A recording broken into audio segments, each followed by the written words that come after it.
Estamos vivendo momentos cruciais. Hoje estava chegando aqui no ambiente da igreja e nunca na história da nossa igreja nós não tivemos um culto no domingo. Em todos os momentos sempre tivemos pessoas aqui. Isso nos faz aprender muitas coisas. E nesse dia eu quero trazer algumas lições. Lições que o distanciamento social traz a cada um de nós. Você já deve ter refletido sobre muitas lições que você já deve ter aprendido nesses dias. Quem sabe você já faz aí uns 5, 6, quem sabe uma semana até mais, que você tem se privado de estar com pessoas. Nunca nos sentimos tão vulneráveis na história. Nunca nos sentimos tão incapazes.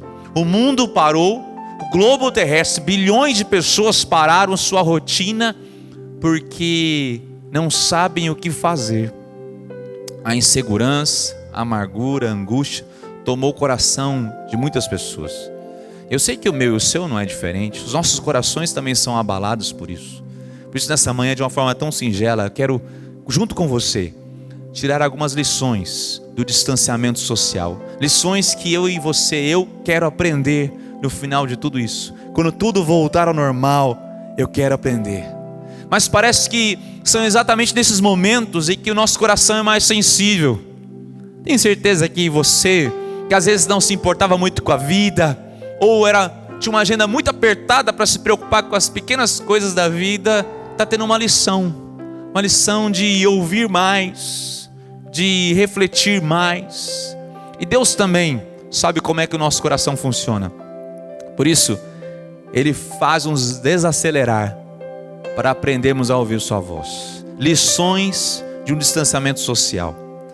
Quando começou isso tudo, eu sabia que eu ia ter que voltar para um livro muito interessante, que mexeu muito com o meu coração, um livro que chama O Problema do Sofrimento. O autor é o C.S. Lewis. E algumas frases nesse livro saltam ao meu coração nesses dias, eu quero compartilhar uma delas. Ele diz o seguinte: Deus sussurra em nossos prazeres, fala em nossa consciência, mas grita em nosso sofrimento. Ele, o sofrimento, é o seu megafone para despertar um mundo surdo. Eu vou ler de novo. Deus sussurra em nossos prazeres, fala em nossa consciência, mas grita em nosso sofrimento. O sofrimento, ele é o seu megafone para despertar um mundo surdo. Sabe que em muitos momentos parece que Deus ligou o seu megafone para falar comigo e com você. E eu e você temos que estar atentos. Por isso, quando mergulhamos na palavra de Deus, Deus quer falar conosco. E desde o primeiro dia desse ano, nós temos desafiado a igreja, encorajado cada um de vocês, discípulos dessa igreja. Quem sabe você que não é discípulo, você sinta-se encorajado também, sinta-se incluso nesse desafio, o seu coração. Nós queremos passar mais tempo com Deus nesse ano, ter mais tempo de oração, mais tempo de leitura da palavra de Deus. Nós temos encorajado as pessoas a fazer a leitura bíblica anual esse ano. Quem sabe esse é um grande privilégio, oportunidade para que você possa fazer isso, ler a Bíblia. Mas em meio a toda essa vulnerabilidade que passamos, eu e você passamos, podemos aprender algumas lições. A primeira delas, você que é cristão, você que costuma frequentar os cultos de uma igreja, seja da nossa ou de outra. A primeira delas é que a igreja não se resume a um templo. A igreja não se resume a um templo. Frente a todos os decretos que tivemos agora das autoridades, suspendemos nossas atividades presenciais, por entendermos que como cristãos também somos exemplos de cidadãos. E queremos sim cooperar com essa iniciativa, não só das autoridades, mas pública, de conter esse vírus, para que não sejamos infectados e não infectemos outras pessoas. Esse é o grande segredo. É por isso que nós suspendemos todas as nossas atividades presenciais. Mas isso nos faz lembrar que a igreja não se resume a um prédio. A igreja não se resume a salas, a igreja não se resume a cadeiras, a igreja não se resume a um púlpito, a igreja não se resume a um templo. Você deve estar pensando, mas isso eu já sabia, pastor, mas nós nos esquecemos. Com o passar do tempo, nós esquecemos de verdades tão fenomenais. Jesus Cristo já nos disse isso. Jesus Cristo, certa vez em Mateus capítulo 12, se você tiver sua Bíblia aí, abra comigo, Evangelho de Mateus capítulo 12, ele fala do versículo 1 a 8, Mateus capítulo 2, do versículo 1 a 8, ele fala: por aquele tempo, em dia de sábado, passou Jesus pelas searas. Ora, estando os seus discípulos com fome, entraram a colher espigas e a comer. Os fariseus, porém, vendo isso, os fariseus religiosos da época, disseram-lhe: eis que os teus discípulos fazem o que não é lícito fazer em dia de sábado. Mas Jesus lhes disse: não lestes o que fez Davi quando ele e os seus companheiros tiveram fome, como entrou na casa de Deus e comeram os pães da proposição, os quais não lhes era lícito comer, nem a ele, nem aos que com ele estavam, mas exclusivamente aos sacerdotes? Ou não lestes na lei que aos sábados os sacerdotes no templo violam o próprio sábado e ficam sem culpa? Pois eu vos digo, preste atenção, olha Jesus, pois eu vos digo, aqui está quem é maior que o templo, aqui está quem é maior que o templo. Palavras de Jesus. Jesus mostra que o templo não era nada perante a ele, que o templo era mais uma forma de conectar a divindade de Deus com o ser humano, que o templo era um meio pelo qual o ser humano tinha a capacidade de se achegar a Deus.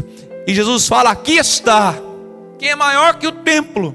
Sabe que eu e você podemos não estar fisicamente numa igreja, mas quem é maior que o templo está conosco em todas as circunstâncias, e ele tem nome, chama-se Jesus Cristo. Ele está conosco, querido, onde quer que você esteja. Quem sabe você até está sozinho na sua casa. Eu sei de pessoas que foram pegas de surpresa, estão em outras cidades, ilhadas, longe das famílias. Quem sabe é o seu caso, ou quem sabe você está com seus familiares, ou quem sabe você é um vovô e uma vovó, em que você não pode ver os seus netinhos esses dias. Mas Jesus está conosco, Jesus está sempre conosco. Ele fala: aqui está quem é maior que o templo. Ele é maior que todo cerimonial, ele é maior do que qualquer reunião de assembleia, é Jesus. E eu quero que você celebre Jesus, que é maior que o templo. Sabe o que eu posso dizer? Nossos prédios podem estar fechados, mas o nosso coração, o verdadeiro templo do Espírito Santo, continua aberto. Preste atenção nisso aqui. Nossos prédios podem estar fechados, mas o nosso coração, o verdadeiro templo do Espírito Santo, continua aberto. O nosso coração continua aberto. Então celebre isso. Celebre a verdadeira comunhão com Deus. Entenda que nós não estamos apegados a um lugar físico, mas estamos apegados a um Deus que ressuscitou dos mortos, Jesus Cristo. Ele está conosco em todas as circunstâncias, sempre conosco ao nosso lado. Quem sabe você precisa celebrar isso com a sua família. Quem sabe você pode dar as mãos para os seus familiares que estão na sua casa e falar: Jesus está conosco. Você pode dizer isso para sua esposa, você pode dizer isso para o seu esposo, você pode dizer isso para os seus filhos. Nós estamos na presença de um Deus Altíssimo, que Ele é maior que o templo, que Ele é maior que a igreja, é Jesus Cristo. Essa é a essência do cristianismo. Celebremos a essência do cristianismo. Celebremos. É claro que há a falta da comunhão com irmãos e irmãs, é óbvio. A igreja também se faz parte quando nós nos abraçamos, estamos juntos, celebramos a unidade, a comunhão. Mas esse é o momento de celebrarmos aquele que é maior que o templo, que é maior que a igreja em si mesma, Jesus. Ele é maior. Agora a pergunta que tem que ser respondida é essa: o que é absolutamente essencial para a igreja ser igreja? O que é essencial da nossa natureza como igreja para ser igreja? E parece óbvio o momento que nós estamos vivendo. Nós podemos celebrar o que é essencial. O essencial realmente é amar a Deus, é amar as pessoas, é cuidar do próximo. Você e eu podemos viver igreja ainda. Nós, ao nos estarmos reclusos em nossas casas, nós estamos amando o próximo. Você entendeu isso? Quando você evita ser contaminado para não contagiar outras pessoas, você está amando o próximo. Quem sabe você precisa aprender a amar as pessoas que são mais próximas de você. Quem sabe você na sua casa precisa olhar com mais carinho para as pessoas que estão ao teu lado. Pessoas que literalmente não te abandonaram nesse momento, que estão contigo, no mesmo teto. Pessoas que te amam e você precisa expressar esse amor para elas. O que é absolutamente essencial para a igreja ser igreja? Não são templos, não são reuniões, mas é adorar a Deus, amar ao próximo. É isso. Isso é a essência da nossa igreja. Porque mesmo que a nossa situação tenha mudado, o nosso chamado não mudou. Preste atenção, o nosso chamado não mudou.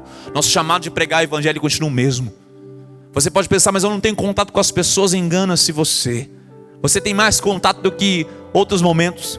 Tenho certeza que você, quem sabe, tenha feito ligações para as pessoas que você ama com mais frequência do que antes. Quem sabe você tinha tempo, mas tinha tempo para as coisas erradas. E agora parece até contraditório, mas quando estamos reclusos em nossos lares, parece que nós nos preocupamos mais com as pessoas. Eu tive uma oportunidade de viver fora do país, e eu confesso que todas as semanas, 2 ou 3 vezes na semana, eu tinha um horário para falar com algumas pessoas queridas da minha família. E quando eu voltei depois de 3 anos, parece que eu pensei, agora eu vou estar mais próximo deles ainda. Engano meu. A agenda, as coisas, as tarefas são tão grandes que eu fico a pensar que eu tinha mais tempo, mesmo distante, com a minha família, quando eu estava quilômetros de distância, quando eu estou morando na mesma cidade. Quem sabe esse é o momento de você se aproximar ainda mais das pessoas. Uma mensagem, uma ligação, uma oração, são oportunidades que nós temos de amar as pessoas, até mesmo de forma virtual. Estar presente na vida delas. Que privilégio é ter a essência da igreja. A segunda lição que nós aprendemos nesse momento é a importância da comunidade. Isso mesmo, a importância da comunidade. Se você puder ler em Romanos capítulo 12, versículos 4 e 5, a carta do apóstolo Paulo aos Romanos, capítulo 12, versículos 4 e versículos 5, vai destacar um pouco a importância da comunidade, porque assim como um só corpo temos muitos membros, mas nem todos os membros têm a mesma função, assim também nós, conquanto muitos, somos um só corpo em Cristo e membros uns dos outros. Paulo está falando da comunidade. E se tem uma coisa que nós vamos aprender, se tem uma coisa que o nosso coração vai sentir falta e saudade, isso é muito bom, é a importância de estarmos juntos, a comunidade. Nós estamos em comunidade agora, ligados pela internet, mas certamente no final nós vamos valorizar estarmos juntos com irmãos e irmãs. Quem sabe tem tantas pessoas que têm essa oportunidade de estar juntos, mas não estão. Eu não estou falando só da comunidade de igreja, eu estou falando da sua comunidade como família. Quem sabe você, depois que isso tudo terminar, isso tudo passar, essa tempestade passar, você vai poder chamar mais seus amigos em sua casa. Você vai celebrar mais um almoço simples de domingo na casa da sua mãe. Quem sabe você vai começar a valorizar estar em comunidade. Quem sabe há tantas pessoas que vivem isoladas. Por isso a primeira lição de se entender a comunidade é: não se isole. Não se isole. Você deve estar falando, mas pastor, eu estou em casa fechado, trancafiado. Você não precisa estar isolado mesmo assim. Primeiro, você pode olhar para as pessoas que estão na sua casa. Segundo, você pode se conectar com as pessoas assim. Não se isole, não se isole. É claro que o distanciamento social nós temos que fazer, mas é diferente de ficar isolado do mundo. É diferente de você não amar as pessoas que estão dentro das 4 paredes da sua casa. Sabe que ao estarmos com um grupo pequeno de pessoas, nós também vamos aprender a olhar para nós mesmos. Muitas vezes nós não gostamos do que vemos. Quantas pessoas usam o trabalho demasiado, usa coisas desse mundo de forma demasiado desequilibrada para esconder as suas próprias falhas. E quem sabe esse é o momento em que temos que parar, somos obrigados a parar tudo e temos um confronto conosco mesmo. Quando olhamos não só para o espelho, mas olhamos para a nossa vida, nosso relacionamento com as pessoas, certamente tem coisas que eu e você não vamos gostar de ver, mas nós temos que confrontá-las, nós temos que mudá-las. A importância da comunidade também passa pela pergunta: o que mais precisamos? O que mais precisamos? É certo que precisamos um do outro. Precisamos um do outro. Nunca foi tão especial na história da humanidade precisar um do outro. Essa pandemia parece vir nos ensinar que nós precisamos sim. Nós precisamos, um país precisa de outro país, um estado precisa de outro estado, Nós precisamos de tantos profissionais que nós não valorizamos. Nós precisamos tanto estar juntos com pessoas, precisamos uns dos outros. Esse vírus vem nos ensinar algumas lições. Valorizar a comunidade. A comunidade. Terceira lição desse distanciamento social é o propósito da dor.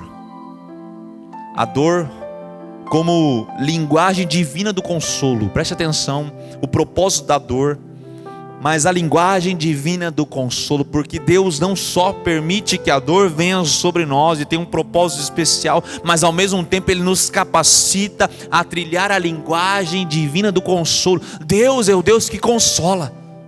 Sabe que o que eu quero dizer aqui é que a escola de Deus, sim, é uma escola que passa pelo deserto, que passa pela privação. É a escola da dor. O propósito, a dor tem um propósito. Quero que você abra na segunda carta do apóstolo Paulo aos Coríntios. Nós vamos ler um texto formidável sobre isso. 2 Coríntios, no capítulo 1. Eu vou ler do versículo 3 ao versículo 11. Você que está em casa, pega sua Bíblia também. Acompanhe essa leitura comigo. 2 Coríntios, capítulo 1, do versículo 3 ao versículo 11. O apóstolo Paulo diz: Bendito seja o Deus e Pai de nosso Senhor Jesus Cristo, o Pai de misericórdias e Deus de toda consolação.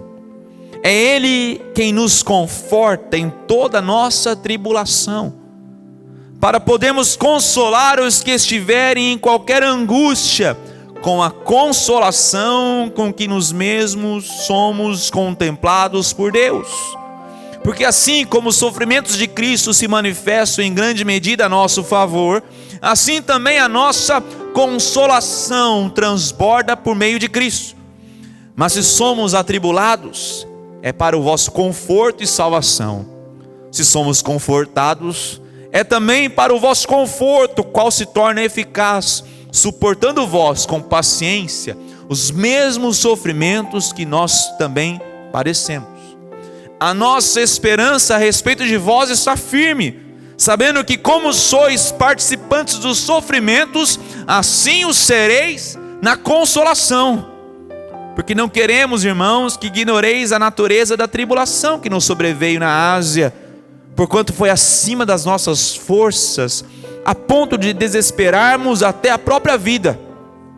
Contudo, já em nós mesmos tivemos a sentença de morte, para que não confiemos em nós, preste atenção, em si no Deus que ressuscita os mortos, o qual nos livrou e livrará de tão grande morte, em quem temos esperado e que ainda continuará a livrar-nos, ajudando-nos também vós, com as nossas orações a nosso favor, para que por muitos sejam dadas graças ao nosso respeito, pelo benefício que nos foi concedido por meio de muitos. Você percebeu?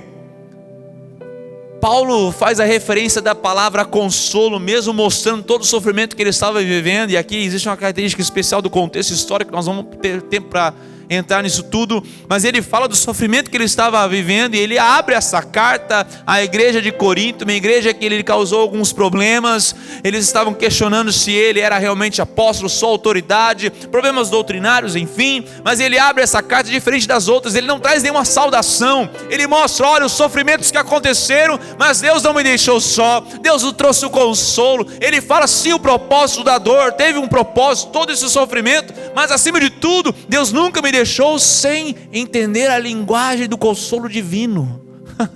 A linguagem do consolo divino sobre a minha e sua vida. E ali no versículo 7 ele fala: a nossa esperança a respeito de vós está firme, sabendo que como sois participantes dos sofrimentos, assim o sereis da consolação. Sabe, aqueles que têm suas vidas guardadas em Cristo Jesus, passam pelo problema, passam pelo sofrimento, há um propósito à dor que se gera, mas nunca deixa de ser consolado pelo Senhor. Que você seja consolado nessa manhã, que o consolo divino alcance a sua casa, alcance a sua história, alcance o coração dos seus filhos e filhas, dos seus familiares. Há um propósito em tudo que estamos passando. Muitas vezes o propósito maior é nos lembrar que dependemos de Deus. É como se tudo que fazemos no dia a dia fosse algum jogo, um brinquedo no qual nós nos distraímos. Mas quando esse brinquedo se quebra, se destrói, nos lembramos que ele é quebrável, que ele é temporal. Eu me lembro quando meu filho Gabriel era mais pequeno, seus 4, 5 anos, ele adorava Lego, aquele brinquedo de montar. Eu lembro que a gente comprava aquele brinquedo, ele não tinha ainda a capacidade de montá-lo inteiramente, então, como pai, eu tinha que me ajoelhar no chão, montar aquele brinquedo todo, e ele saía brincando com aquele brinquedo. Mas você sabe, esse brinquedo é frágil, porque ao mesmo tempo que você monta, ele é fácil de desmontar. E eu me lembro que uma vez, ele brincando, ele derrubou aquele brinquedo e estatelou-se no chão, todas as peças. Ele chorou, amargurado, porque ele achava que aquele brinquedo nunca mais ia ser montado. Então eu vou lá, monto as peças novamente, ele se alegra e sai brincando. Sabe que muitas vezes nós somos assim. Os nossos brinquedos se quebram. Aquilo que a gente acha que vai trazer satisfação para a nossa vida, por todo se quebra. Sabe, esse momento que nós estamos vivendo é um momento em que os brinquedos foram quebrados.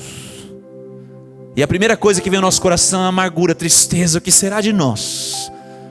Mas nós temos que lembrar que a nossa vida não depende desses brinquedos que a vida proporciona, mas depende do autor e consumador, daquele que tem as mãos para reconstruir a nossa vida. Assim como eu fui na vida do meu filho, pegando aquelas peças no chão e remontando aquele brinquedo, Deus pode fazer isso na minha e na sua vida, mas eu não posso esquecer que das mãos que o montaram, as mãos de Deus. São as mãos de Deus que estão sobre a nossa vida. Esse é o momento para nos lembrarmos. E que quando essa ameaça passar, não venhamos a descuidar, não venhamos a nos esquecer e depender novamente dos nossos brinquedos. Quem sabe o brinquedo da sua vida seja o seu trabalho, seja o seu lazer, sejam tantas coisas que nós podemos nomear por aí. Até mesmo a sua saúde física, emocional.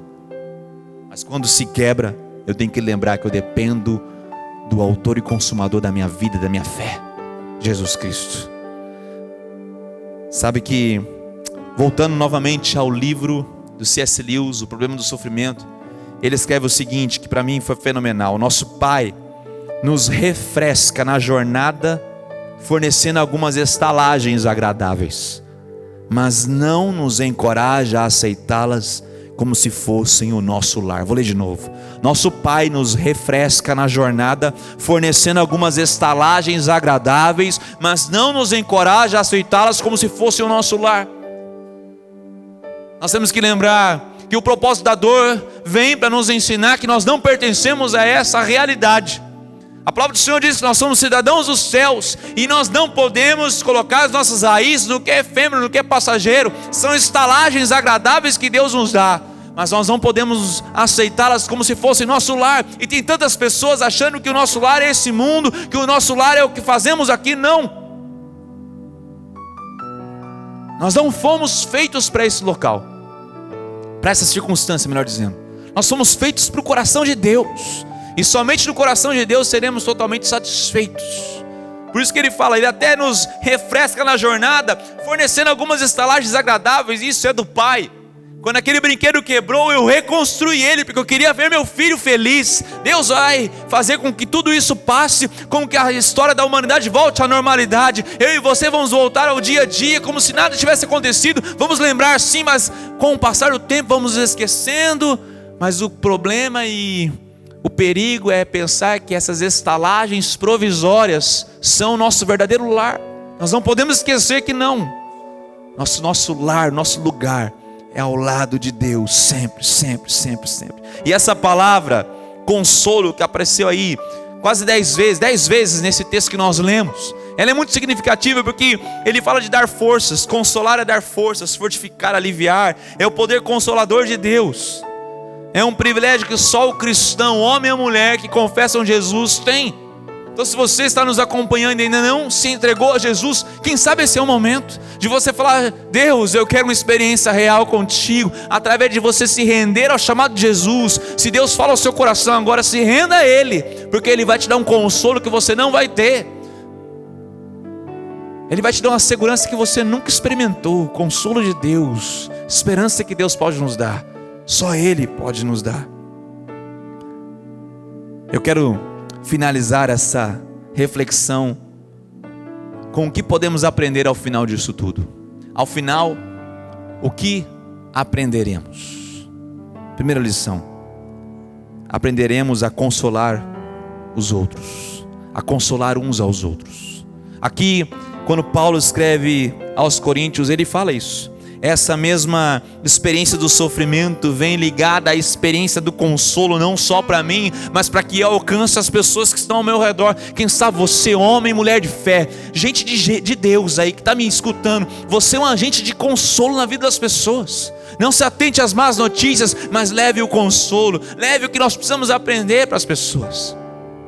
Você está na sua casa, você pode abraçar as pessoas que estão na sua casa, abrace-os, beije-os, ame-os, console-os, viva ao lado dessas pessoas, de uma forma tão intensa. É o consolo, essa é a finalidade última. Na verdade, toda a história da humanidade, os cristãos se destacaram por isso. No Império Romano, por exemplo, os cristãos impactaram o Império Romano lá no primeiro século, porque havia muitas pestes naquela época. E quem eram as pessoas que iam cuidar dos doentes nas ruas, os moribundos que eram deixados nas ruas? Os cristãos. Independente da fé e da prática religiosa daquelas pessoas, os cristãos que saíam de suas casas para cuidar daquelas pessoas doentes e enfermas. É um chamado que eu e você temos, de cuidar das pessoas. Cristo Jesus foi um médico sobre todos. Eu posso dizer que Ele deixou o seu consultório nos céus para entrar no pronto-socorro, onde estava cheio de gente doente, que se chama planeta Terra, para tocar no coração das pessoas, consolando-as, para curar o físico dessas pessoas. Ele é um médico sobre todos os médicos. Ele nos ensina a consolar uns aos outros. Segundo, quando tudo isso passar, o final, o que aprenderemos? Seremos sustentados em oração. Isso mesmo. O texto diz, ajudando-nos, versículo 11, 2 Coríntios capítulo 1, versículo 11, ajudando-nos também vós, com as vossas orações a nosso favor. O apóstolo Paulo entendia, essa igreja tinha algumas pessoas que estavam orando por ele. Quem sabe você não pode sair da sua casa, mas as suas orações podem alcançar muitas pessoas. Quem sabe você tem que se dedicar um momento da sua vida, da sua casa, da sua história, do seu dia a dia para oração. Quem sabe você tem que resgatar a cultura do culto doméstico na sua casa. Nós estamos tentando fazer isso de segunda a sexta, 12:30. Você se conecta conosco. Nós estamos fazendo uma live, meia hora. Nós estamos orando, cantando, glorificando a Deus nesse momento. Mas faça você também, tem essa iniciativa dentro da sua casa, dentro do seu lar. Sustentados pelas orações. Nós não vamos ser sustentados pelas notícias de jornal, pela TV, não, pela mídia social. E nós nunca perdemos tanto tempo assim. Será que você tem sido sustentado pela oração? Olha para as pessoas que estão na sua sala, na sua casa. Você tem sustentado cada uma delas em oração?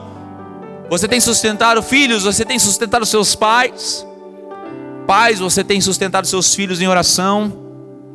Sustentados em oração. E terceira e última lição que nós temos que tirar quando tudo terminar. Quando tudo terminar. Será que vamos dizer, temos tudo o que queremos? Essa expressão é difícil, porque se você fala, tenho tudo o que queremos, e nesse tudo não inclui Deus, há algo de errado aí. Há algo de errado. Espero que quando tudo isso terminar, possamos aprender que a família é o que mais importante temos. Espero que quando tudo isso terminar, vamos aprender que nós não somos donos do amanhã, do futuro, das consequências, das circunstâncias. Espero que quando tudo isso terminar, vamos valorizar mais a sala da nossa casa. Espero que quando tudo isso terminar, nós vamos valorizar mais a mesa do almoço, a mesa do jantar. Espero que quando tudo isso terminar, nós vamos reaprender a brincar com os nossos filhos e filhas. Espero que quando tudo isso terminar, nós vamos reaprender a dialogar com o nosso cônjuge. Espero que quando tudo isso terminar, venhamos a aprender a valorizar um dia de sol. Ontem, sábado, tinha um dia lindo, lindo, lindo. Que dia lindo para estar fora com os amigos. Quantas oportunidades nós tivemos de dias lindos e não tivemos com os nossos amigos, valorizando a relação, o relacionamento. Espero que quando tudo isso terminar, possamos valorizar sim os abraços que não pudemos dar nesses dias. Espero que quando tudo terminar, possamos valorizar o toque que nos foi privado e o abraço que nos foi roubado. Você pode fechar seus olhos. Pai, nos ensina, Deus, nesses dias. Ensina-nos, ó Pai, a valorizar o que deve ser valorizado. Ensina-nos, ó Pai, a nos constranger pelo Teu cuidado. Que essa circunstância toda nos faça lembrar que Jesus é maior que o templo, de que precisamos e devemos valorizar a comunidade. E Pai, que há um propósito debaixo de toda dor, mas ela vem aliada ao consolo divino. Olha para cada pessoa dos seus lares, sustenta cada uma delas em oração, que possamos sim, ó Pai, ser sustentados pela intercessão uns dos outros, que possamos ser agentes de consolo às pessoas que precisam, que possamos ser portadores de boas notícias, e que ao final de tudo isso saiamos pessoas melhores, cristãos melhores, que Te glorifiquem em toda e qualquer circunstância. Você que está na sua casa, será que você pode se colocar de joelhos agora? Será que você pode se colocar de joelhos com seus filhos aí na sua sala? Peça para as pessoas agora se concentrarem dentro da sua casa agora, de joelhos diante daquele que governa as nossas vidas. E comece a declarar isso: Pai, eu descanso em Ti, Deus, nos Teus braços, na Tua palavra de consolo. Eu descanso a minha vida em Ti, Jesus. Quem sabe você pode pegar a mão da pessoa que está ao teu lado aí na sua casa. Você, esposo, a mão da sua esposa, a mão do seu esposo, dos seus filhos. Comece a orar agora. Se você estiver sozinho, não importa, dobre os seus joelhos e comece a colocar mais uma vez a sua vida nas mãos do Todo-Poderoso. Ele nunca nos abandona, Ele nunca nos deixa. Oh Deus, aleluia. Sim, o Seu amor sempre se repousou em nós, Deus. Aleluia, aleluia, aleluia.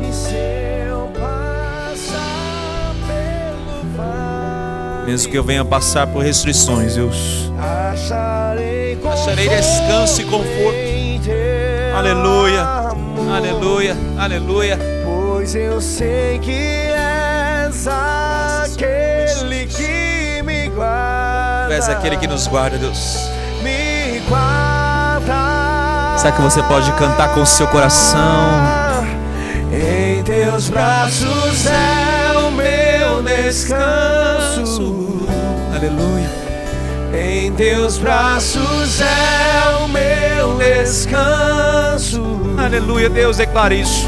Em Teus braços é o meu descanso.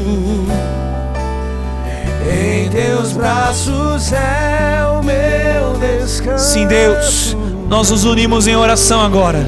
Há tantas pessoas, ó Pai, ouvindo essa palavra, que o Seu Santo Espírito esteja trazendo essa realidade a corações, a famílias. Retira todo medo, toda angústia e traga uma fé, um fortalecimento que venha do céu sobre esse coração, sobre essa casa. As pessoas que estão juntas, quem sabe isoladas, pessoas que estão sozinhas, Pai, mas que elas não se sintam isoladas, mas se sintam agraciadas pelas orações, pelas intercessões da Tua igreja.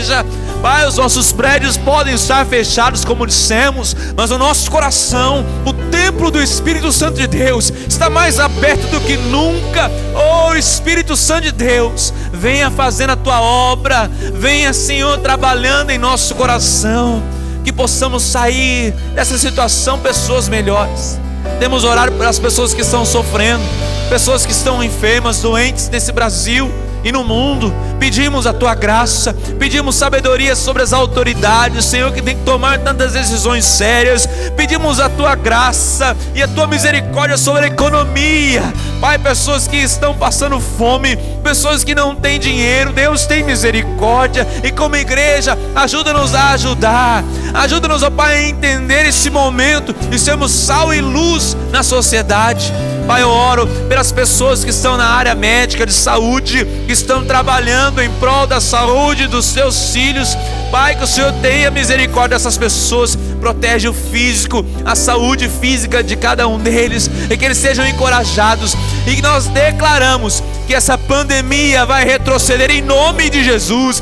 Esse vírus será eliminado em nome de Jesus. Nós cremos nisso, ó Pai. Cremos no poder que é no nome de Jesus. E como igreja, nós nos alinhamos a tantas outras que nesse dia estão tirando esse dia de jejum e oração. Estamos sim, ó Pai, crendo que o Senhor fará maravilhas no meio do teu povo. O Brasil será marcado, a igreja se levantará em oração. E nós cremos, ó Pai, e vamos ver isso tudo passando, e vamos aproveitar essa situação para consolar uns aos outros, para declarar as boas novas do Evangelho, e para vivermos dias de profunda intimidade com o Senhor. Aleluia. Olha para cada pessoa que está nos acompanhando agora pelas mídias sociais. Nós oramos pelos pedidos que nos foram enviados. Cada um sinta esse pedido sendo concedido por Deus, a cura, a restauração de vidas, ou a cura de relacionamentos. Que o Senhor tenha misericórdia do teu povo. Essa é a nossa oração em nome de Jesus Cristo. Você em sua casa pode dizer amém? Aleluia, glória a Deus.